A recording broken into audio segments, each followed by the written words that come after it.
So, all right, state semifinals. We are going to preview 7 games of the 12. We're going to talk about those. We're going to give you some information that you probably want to know about. I've already talked to some coaches that have watched film. I've talked to some other journalists. And the other games, we're just going to give a scoring prediction. All right, so we are going to start with Lafayette is coming up here to Brentsville. And Rusty, you got to pick on you because you were there. You know a lot about Brentsville. I've seen Brentsville. What is your take on this game, sir? Man, I love that Brentsville community. I know a lot. I coach some of the kids in youth football. I'm friends with a number of the parents, and I really love Coach White. But if they are not 100% healthy, I think it's going to be close, but I think Lafayette wins. Lafayette has won a couple of state championships. In fact, they beat Phoebus over the last couple of years in the playoffs and advanced to win the state championship. It's a great program, great tradition. And, you know, this it's back to where they're 3 years in a row. I mean, this is the best run in Brentsville history. But I think I don't know that he won't be there yet, but if Caleb Alexander plays or if he's not 100% healthy, I think it'll be close, but I like Lafayette to win 31-24. Okay. And Lafayette's coming up here. Like I said, that's a big change. They don't have to go down to 7-5-7. They got a lot of momentum. Yeah. Let me say this, Coach White, before you guys all, get mad at me. They also have, but the way they're great coaches. What Brentsville can do is ride Nico Orlando. Like, give him the ball, work the clock, let that crowd is into it with cowbells and everything. Like, if they can frustrate Lafayette likes to throw that ball around, they can maintain possession and then play smart football at the end. You never know. All right. Jay Gholson. So I watched Brentsville play against Armstrong. I saw a lot of receivers open for Armstrong. I saw a lot of catches made. They throw the ball. They have athletes. And I know it's a long bus ride, but I'm going to say Lafayette 28, Brentsville 14 because of the passing game. Jason Sterling. So Lafayette took heritage behind that proverbial woodshed in this past game, guys. I just looked, along with Liberty Christian, they had the largest margin of victory for any of the regional championship games this past weekend at 49 points. Their defense is getting better as the season goes along. They've only given up 6.5 points per game this year, shutouts in 6 of their last 9 games. We talk about a lot of the great coaches across the state. It's a mistake not to put Andy Lynn from Lafayette in that group, guys. We need to start thinking about that. It's his 13th year leading the Rams. He's good as he's ever been on putting a game plan together. The other side, Brentsville, what a resolve they showed on this past weekend, getting that winning touchdown with less than 10 seconds left from a backup quarterback nonetheless. I like what they're doing as well. I think if they had Caleb Alexander, they could potentially win this game. I'm with you guys here. I've got Brentsville keeping it close, but give me Lafayette 28, Brentsville 21. Okay. Before I make my pick, Rusty, do we know if he's going to play or not, or is that up in the air? It's up in the air. It's up in the air, but I don't think so. I mean, that's just me. I don't know. I know he's going to be checked out this week, but my point was just, even if he plays, if he's not 100%, which I doubt, it's going to be tough for them to win. Right. All right. I'm going to buck the trend. I like Brentsville. They're like NC State in '83, Eric Wittenberg. I like it. And some of the parents don't even remember that. Has Kirk ever made a reference to a year after 2010? Probably not. It puts me in my 60s, but I like Brentsville. I mean, some of the people's parents weren't born yet. In '83, people were 40. So there you go. Okay. Yes. And they could have had children at 20. Yeah, that's what I'm saying. Yeah, the parents were young. All right, guys. So moving on, we're going to do 4, 5, 6, and then we're going to do 1 and 2. But for our games, we're going to highlight. So big one, big game. I spoke with Anthony Robinson this morning. King George at Feebas. I would say this. this is going to be Phoebus's toughest test yet. This team, I humbly think, is better than Oscar Smith, and probably Warwick also after that Maury game. But I would say that, Phoebus is looking good. They're kicking. They're kicking in gear. The freshman quarterback, Marcus, is playing well. The defense is unbelievable. King George has not seen a defense like this. Phoebus has a very strong defensive backfield. Rico Underwood and Gray at corner. Their quarterback at King George is going to get pressure from the two defensive ends, Tayshawn Stevenson and Anthony Trey Reddick. King George hasn't seen a defense like this yet. I believe Phoebus has the tools to limit those wide receivers. They're used to facing a lot of man-to-man. I think Phoebus will probably throw some zone at them, and I think that it's just too much Phoebus. I like Phoebus 28-7.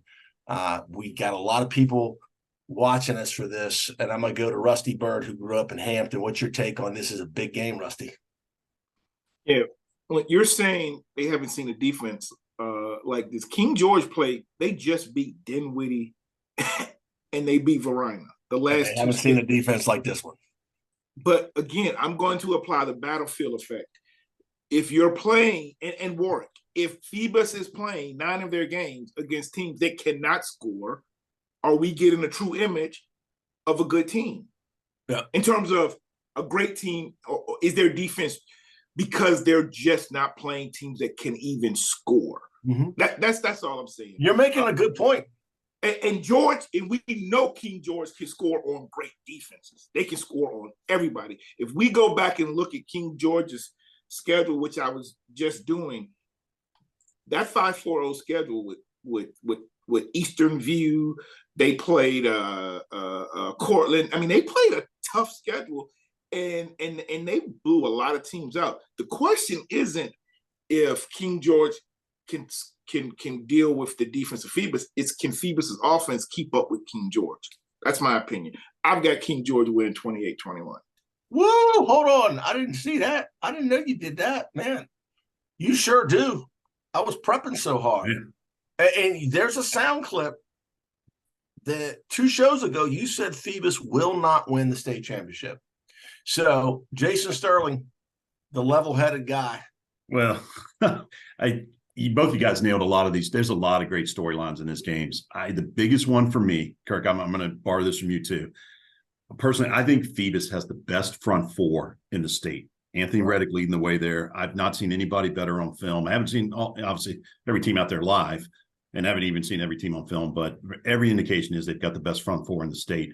My question is this: can they get to King George's quarterback, Jack Pearson, so he does not have time to set and get the ball to those 2 dynamic receivers, White and Wiggins? I think those guys are so good that even as good as Phoebus's back end is, if they can get their hands on the ball, they can break some tackles and maybe get down the field a little bit. So that's the matchup for me, is the pressure of the front 4 in the face of the King George quarterback, or even bringing him down in the backfield.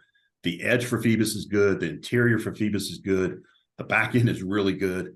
I don't see a lot of scoring in this one, Rusty. I'm going to go against you with the scoring. I know the Foxes typically can score a lot of points. It's going to be a lot harder against this defense down at Darling Stadium on next weekend. I think Phoebus finds their way to a victory here. It'll be close, a very low-scoring game in my opinion. That's going to shock the King George's fans.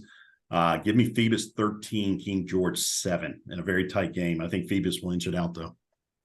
You make a great point, Jason, when you talk about that front 4 of Phoebus. I'm not saying, because they will make a huge difference if the pressure's on the quarterback. I don't know how strong the Phoebus defensive backs are. Oh, they're good. They're very good. Sure Dusty Johnson will tell me they're good, but Jordan Bass ain't walking through that door. I know. But that's not fair, man. He's a lifetime player. You could put him anywhere, and he would have taken one of those guys out, or both, just put him in the middle. So all I'm saying is he was an all-time great player, not just in Phoebus, but in Peninsula District history, and he could play all over that field. That's all. You got Power 5 receivers going up against Power 5 D-backs in this game, guys. I mean, that's what this is. I mean, it's a it's going to be very interesting to see whether those receivers can break away from that Phoebus back end, or whether that Phoebus back end can keep them in check. I'm very curious to see what happens there. Very good linebackers also that are going to be in that gap, which is going to be key because there's going to be a lot of zone. And that pressure is going to make that kid get rid of the ball. He hasn't seen pressure like this. So, Jay Gholson. I'm going to go with Jason. There's going to be a low-scoring game. I'm going to say Phoebus 13, King George 7. Oh, you went the same score? Okay. Yeah, same score. All right. Those are good ones. All right. So, Salem at Tuscarora. Before we go into that, you fan base is your next step. Whoever wins this Salem at Tuscarora game is going to be a big one. I had the opportunity to speak with Matt Park, or Matt Case, excuse me. I work with a guy named Matt Park. Matt Case of the Roanoke Times, and he has seen Salem play 3 times. And guys, they blew the doors off of VC Glass, which is a very, very good football team. And I would say that, based on, I know this, Tuscarora has not faced a team as good as Salem. Salem is red hot. They lost to Liberty Christian, undefeated team, very close. They've won 12 straight. They're going to run the ball. Peyton Lewis, Tennessee commit, I believe 280 plus yards against Glass, and Glass is a very good team. Their quarterback, Eli Taylor, doesn't wow you, but a very good high school quarterback, manages the game well. Their defense, led by Chris Cole, the Georgia commit, they're very hard to run against. So Tommy Petey in that Tuscarora offense, they're going to have to pass the ball. And I don't know if that's their strength. They pick off a lot of balls. They're going to jump some routes. So, on the Tuscarora side, almost a David Goliath, it's one of those things. I was impressed with Tusky. Tusky has some weapons. I would say this. Hold on. Who is David and who is Goliath? Because one team has, hold on, actually has Goliath playing on the offensive line. Oh, yeah. Well, that's a different story. Because if you think he's big, you got to see him in person. He's bigger, by the way. And that's a slim 330 with Fletcher Taylor. We're talking about Fletcher. I said Fletcher Westfall. His athletic ability is unbelievable. Guys, I was watching him. He is so flexible. No wonder all those teams.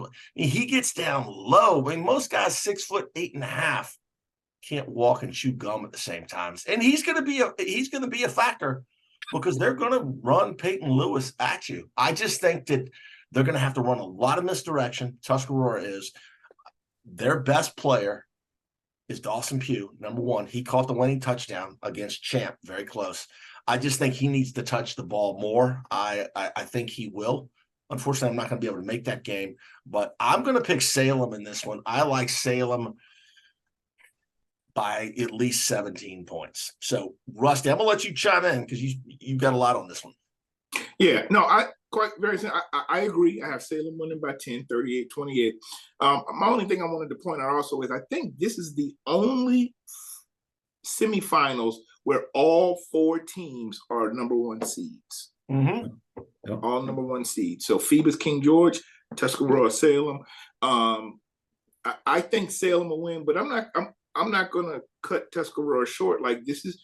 Let me ask you this. I know that this is the coach's 2nd year at Tuscarora. Let me ask you this: Is this the best Tuscarora team in the last 3 years? I would say that Bryce Duke team was better. Okay, but did they statistically, Rusty? This is the best defensive team that Tuscarora has ever had in yards allowed. Okay. Yeah. All right. And then the other thing I was going to say is Tuscarora also benefited from the fact that Kettle Run moved down in classes. But that's it.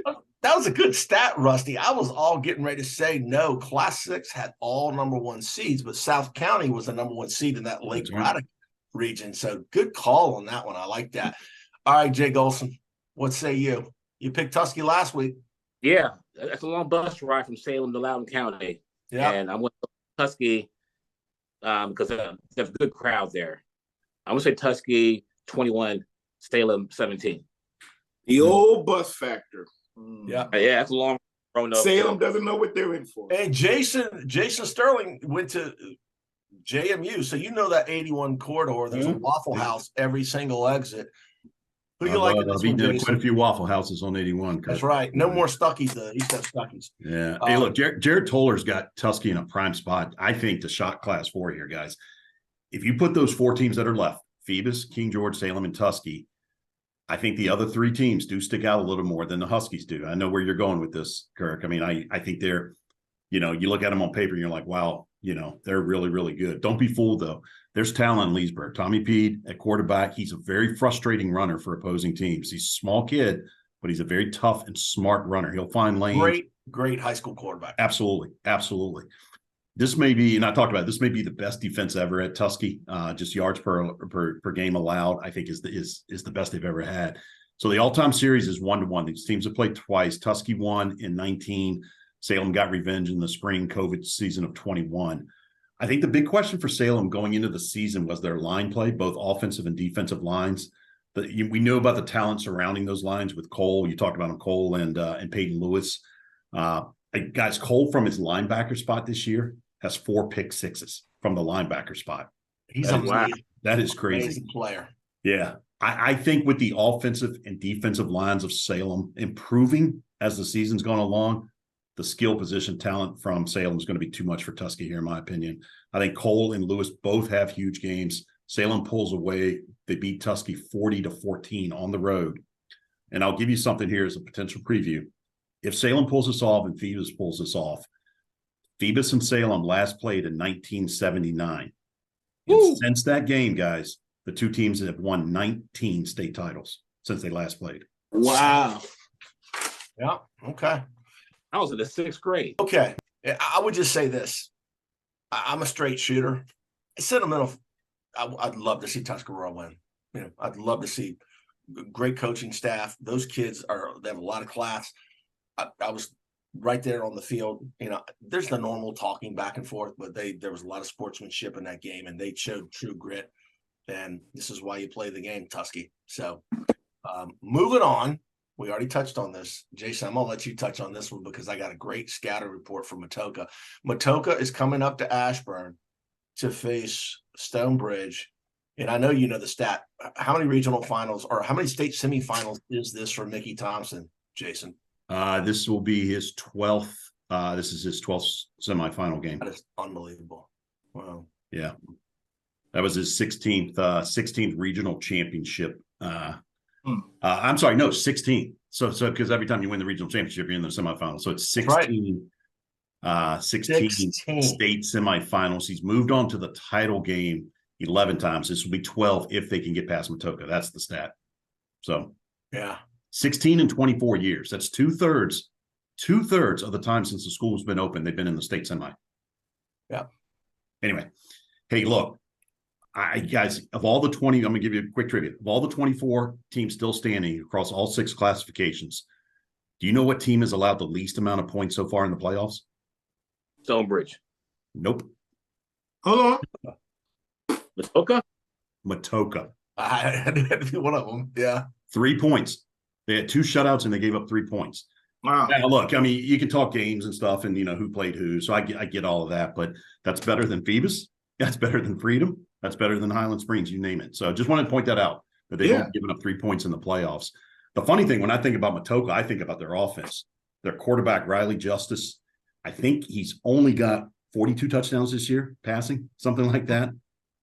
They've got 2 great wide receivers, Dylan Newton Short, Bryce Yates. I think they've only combined for maybe 40 touchdowns themselves, right? I mean, they got to work numbers. on that. More 7-7. Yeah, crazy numbers coming out of Matoaca this year. I think offensively, this team is a go, right? Every time they touch the ball. The issue I think they're going to run into potentially with Stonebridge will be the line of scrimmage. Stonebridge dominated Briar in the regional championship game at the line of scrimmage. They held Briar to 137 yards of total offense in that game. Most of the second half for Stonebridge, too, they had to rely on their third-string running back. Their Troy Marquez hurt his ankle, so they and their backup running back wasn't dressed. So they had to bring in a third string running back, and Karan Rucker, he was getting probably 8 yards a carry. So the offensive line was controlling the game too. And here's one other thing real quick on Stonebridge. If you want to see a good stiff arm, I saw a great one from Jeffrey Overton on Saturday. Naeem Gladding, the wide receiver from Stonebridge, has a nasty stiff arm, and he gets a breakaway. So just throw some highlights of him in, and you'll enjoy that. I will tell you this. I think the physical nature of Stonebridge will be enough to get him over the hurdle. Matoaca will keep this game close, in my opinion. Stonebridge moves on to UVA. I'm taking them 33-21. Okay. All right. So I was able to speak to Danny Lewis, VA Preps, and I highly recommend that you subscribe to VA Preps. We all know Matt Hatfield. He's an encyclopedia. He doesn't use notes, all the stuff that he reels off. But Danny Lewis and I talked about Matoaca, and this is a pass-first team all the way. And, like Jason said, Riley Justice, 2-year starter, maybe 3, 2+ years of starter.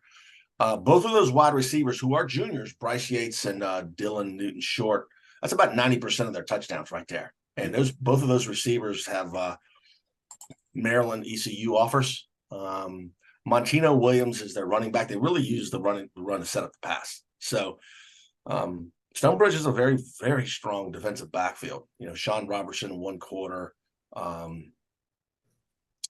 The safety with number one. Why am I going blank here? Miles Turpin. Miles Turpin, I know that name, but they're going to be tested. Definitely. So this is all going to be about the pass, and I think that you'll see Stonebridge prepare for this pass-happy offense and those weapons that they have. The line of scrimmage is going to be key, and Stonebridge has a size advantage. The big player is Caleb Williams for them, defensive end. He has over 12 offers, gentlemen. Penn State, Tennessee, Wisconsin, Florida, South Carolina, Virginia Tech, Maryland, West Virginia. That's just a few. He's got more. And he's a junior defensive end. We're going to hear more and more about him in the recruiting battles. Christian Evans and the other tackle, they're going to have their hands full with that guy. All right. Neutralizing him is going to be the key. I believe that Jaden Lee is another strong player, number 77. Victor Olafabi is a linebacker. I know Mickey and his staff are watching film, and they know all this. So they're susceptible probably to the run, though. And so I just believe that they faced nothing like a single wing. Louisa runs something a little different, right? And these guys have 3 losses, by the way. So you can't bet against Coach Thompson with those stats that Jason just put out there. I like Stonebridge in this one all the way. I'm going to take Stonebridge 29-10. Jay Gholson. Stonebridge at home in a state semifinal, they're not going to lose. So I'm going to say Stonebridge. I'm going to say Stonebridge 20, Matoaca 7. Okay. Mr. Byrd. All right, what is this?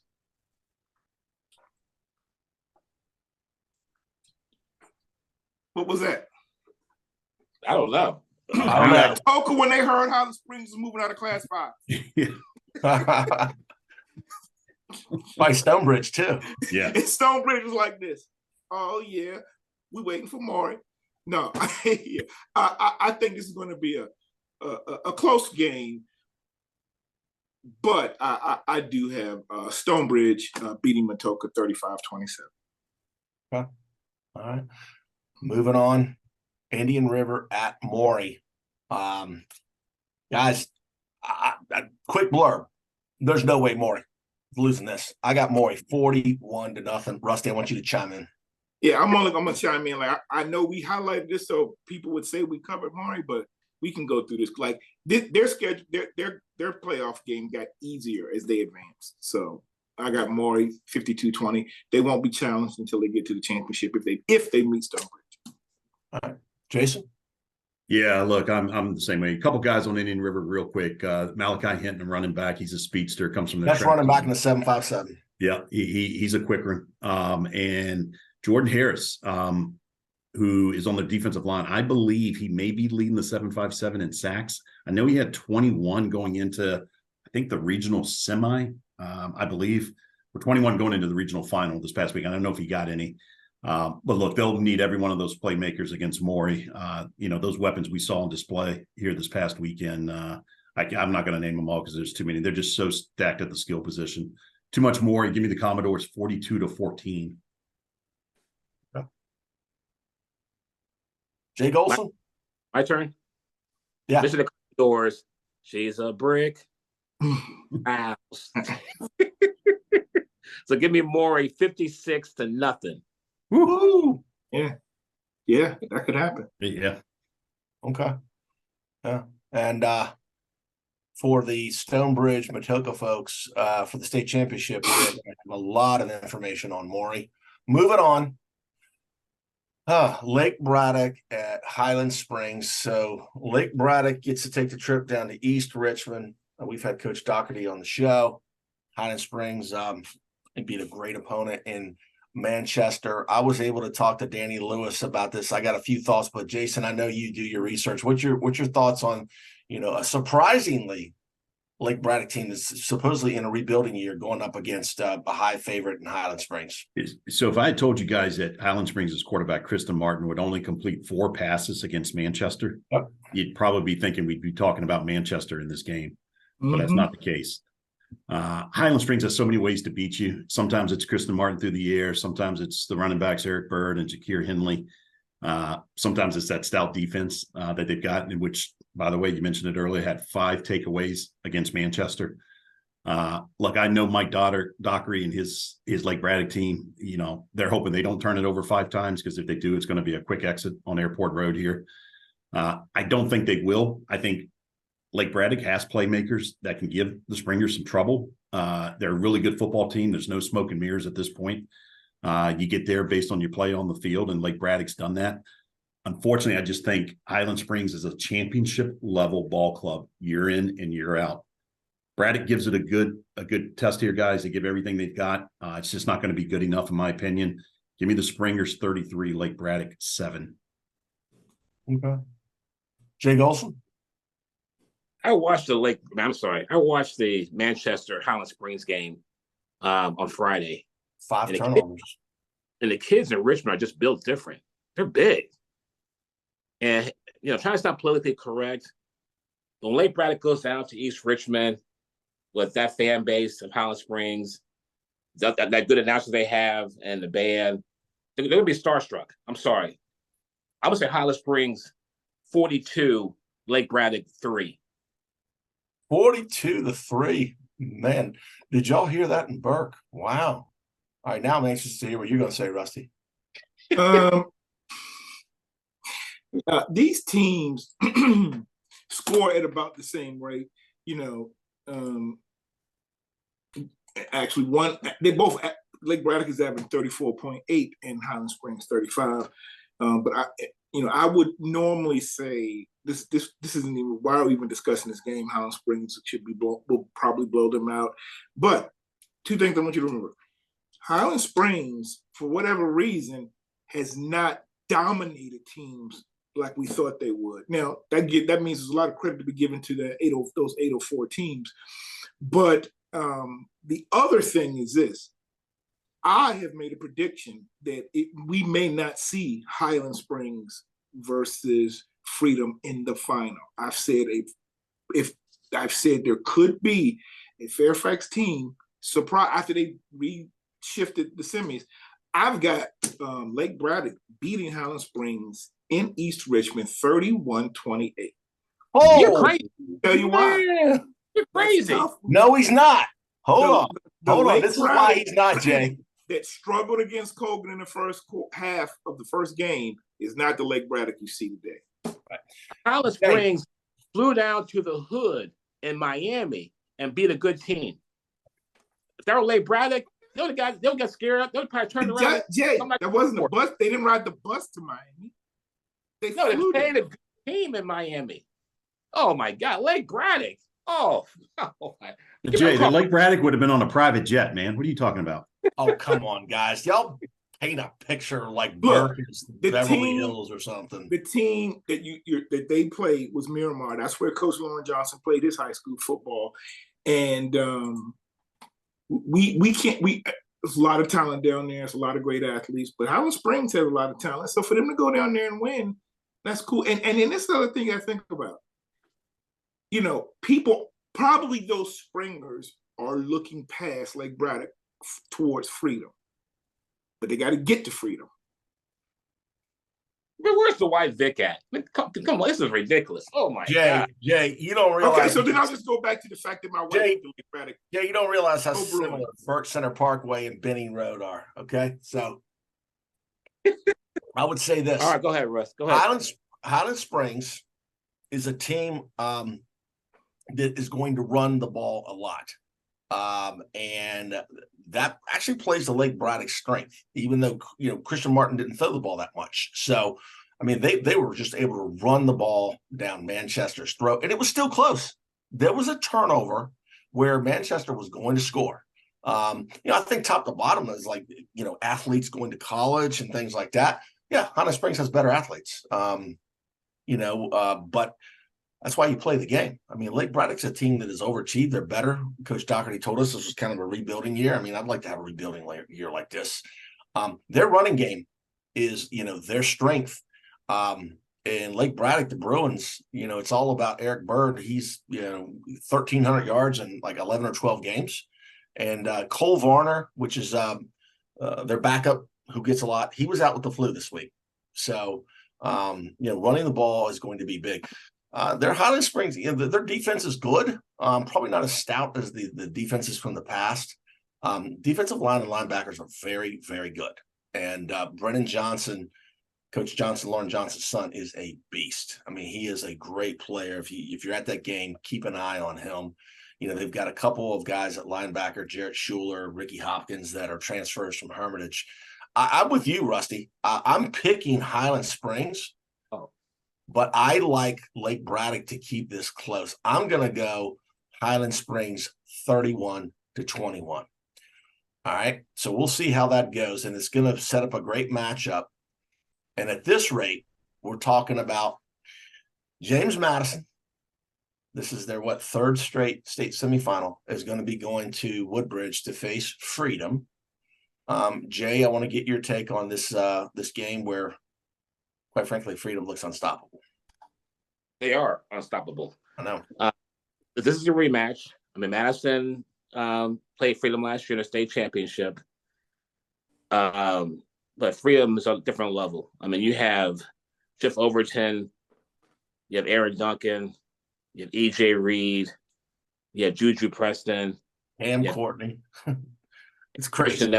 Quarterback. It's crazy. There's no way Madison does not have athletes to cover those Freedom skill players. Nobody does.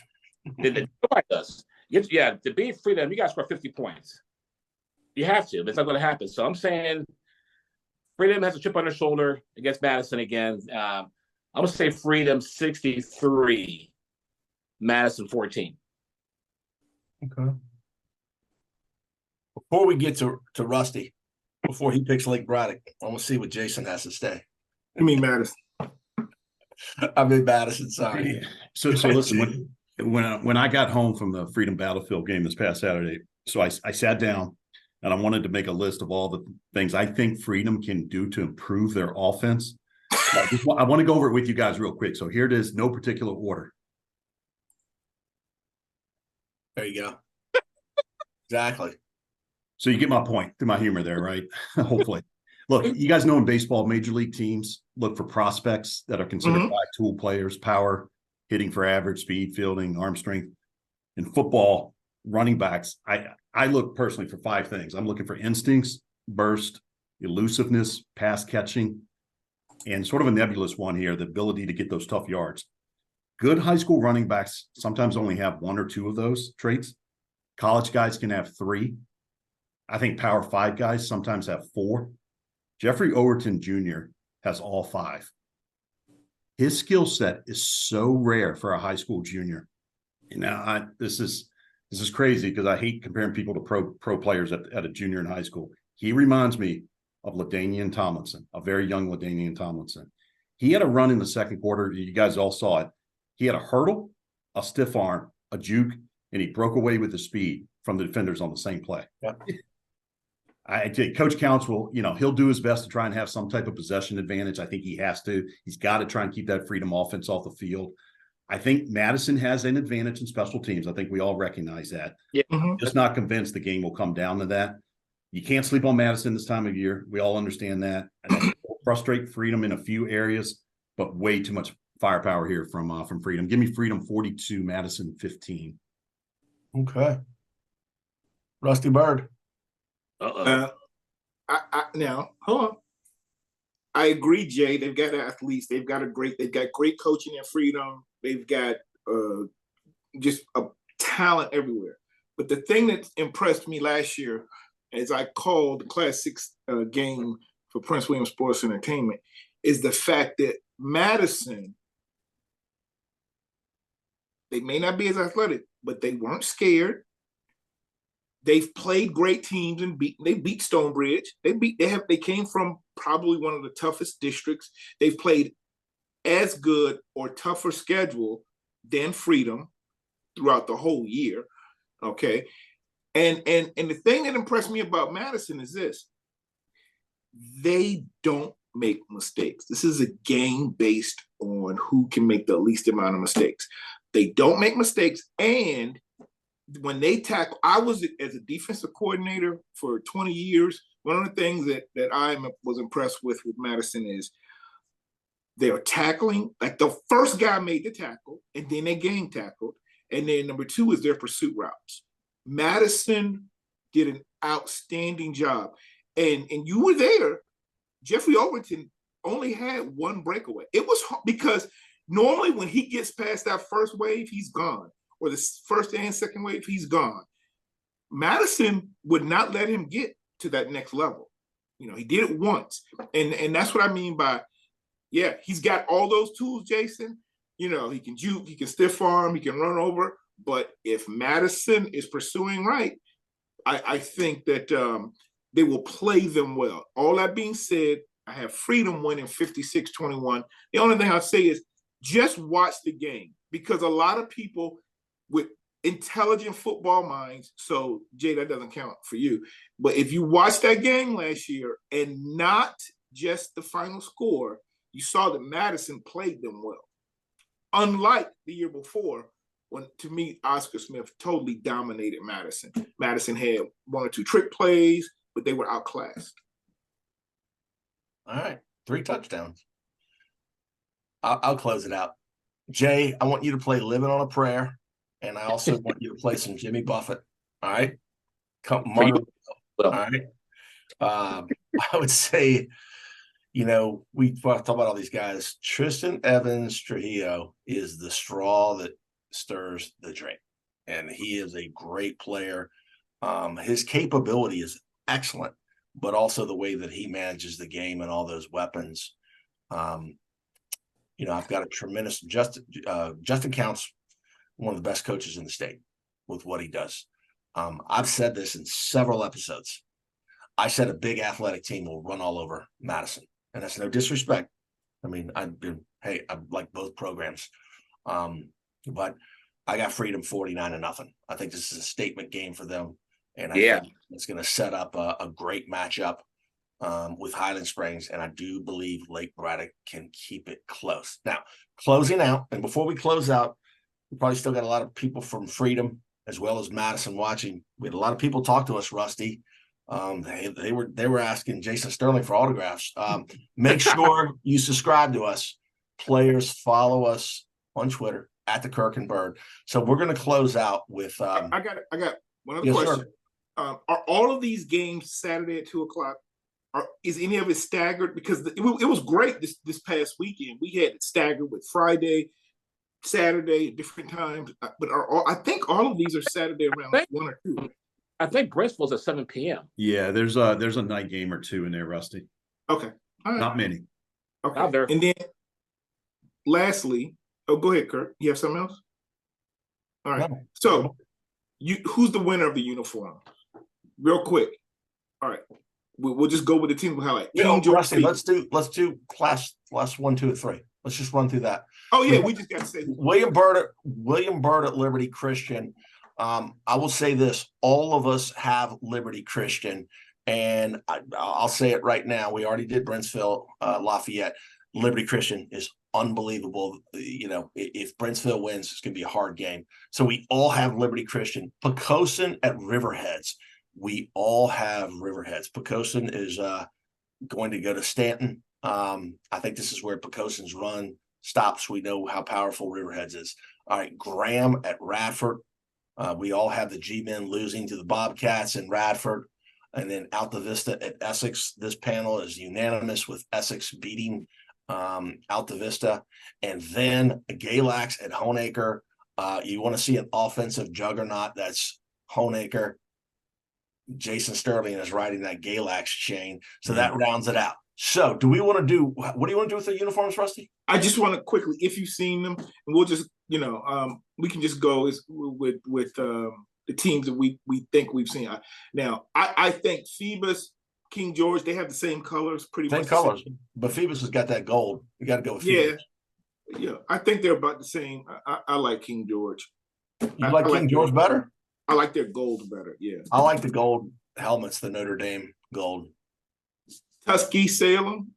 If you haven't seen Salem, I believe they. Oh, Tusky is sweet, man. Salem is like a maroon. Tusky is sweet with that black and blue. But yeah. That's sweet. Tusky's sharp. Tusky's sharp, man. They definitely. I agree. Tusky. They play on Chase Field, man. They got it going on. Matoaca at Stonebridge. I'm not a big Red fan. I'm going Stonebridge here with those Tennessee Titan colors. Yeah. Same here. Indian River. They were all black against Briar. Yeah. Okay. I think they've done extremely well with the dark blue and white pants in their playoff history. Indian River's very similar to Stonebridge at Maury. I like Maury, Rusty. Yeah, I like when Maury wears the darker blue, but they have the highlighted orange. Yeah, I wish UVA would try to be like Maury when they grow up. All right, Lake Braddock, Highland Springs. Lake Braddock is to me now, and I like black and gold because I'm an alpha, and I'm not a fan of purple and gold, which is Omega Psi Phi. But in this case, I got to go with Lake Braddock. All right.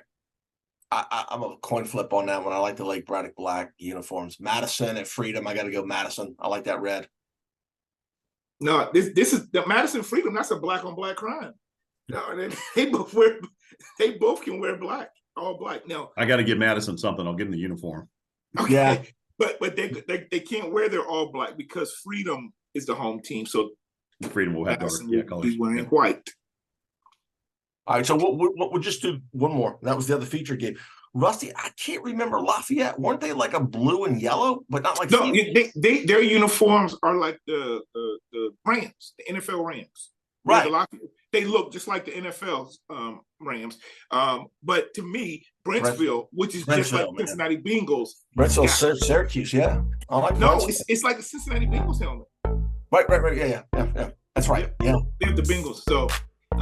Hey, if we got anything wrong, let us know where you thought, or post a picture of the better looking uniforms. But with that, I'll let Jay or Jason, any last comments or thoughts? 2 more weeks, man. Yeah. All right. And then Kirk? No, I mean, this is just the question. I mean, you said all along that Feebas would not win a state championship. That's a pretty bold call. Next week, are we going to be talking about a Freedom? No. Or Highland Springs not being there? Or in 5, is there some way that Matoaca, and right behind that Goliath story is Maury? And I'm really pulling for Tusky. I just think they have a great,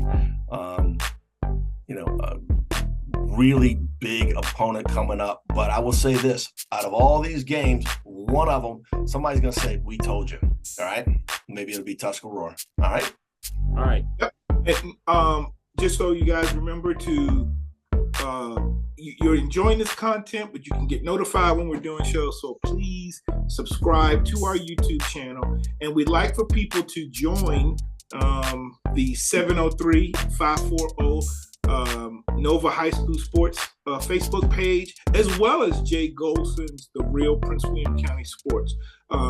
So you can get some of the content that we do here. We're also posting videos. If you look, we're doing minis after the game where we're interviewing coaches, and now we're starting to even do some commercials. So look, for Jay Gholson, Jason Sterling, Kirk Hilliard, this has been the Kirk and Byrd Show. We are out.